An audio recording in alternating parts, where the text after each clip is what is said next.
தங்கம் தங்கம் எந்திரிடி, எந்திரி. 11 மணியாச்சு, எந்திரிங்க.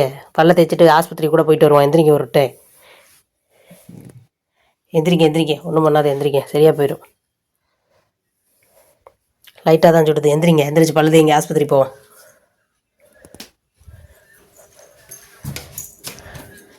பிரகதீஸ்வரன், மணி 11 ஆச்சு. என்னடா லைட் எரிய மாட்டேங்குது? போச்சா? 11 ஆச்சு, கிளம்பி எந்திரிச்சு வா. முத்து எப்படி இருக்கான்னு கேட்டவங்களுக்கு காமிச்சு கொடுத்துட்டேங்க. அவங்க உடம்பு சரியில்லாமல் தான் இருக்குது, இன்னும் கிளியர் ஆகலை.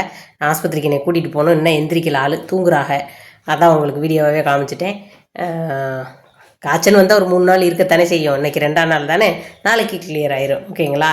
பிரகதி ஏன் ஸ்கூலுக்கு போகலன்னா, அவங்க ஸ்கூலில் ஏதோ பருவாடின்னு சொன்னால் எப்படி சொல்கிறது, ஆனுவல் டேன்னு சொல்லுவோமா, ஆண்டு விழா கிடையாது, ஏதோ ஒரு டான்ஸு கூத்துமா இருக்குதுங்க. அதுக்கு பேர் எனக்கு சொல்ல தெரியலைங்க. என்ன, அதனால பிரகதி இன்னைக்கு போகல, நாளைக்கு போயிடுவாப்புல. ஓகேங்களா? பிரகதிக்கு கிளியராக குணமாயிருச்சு. இருமல் மட்டும்தான் லைட்டாக அப்பப்போ இருக்குது, மற்றபடி ஒன்றும் கிடையாது. கேட்ட அனைத்து உறவுகளுக்கும் கிளியராக பதில் சொல்லியிருப்பேன்னு நினைக்கிறேன். ஓகேங்க, பாருங்கள், பத்திரமா இருங்க. பாய்.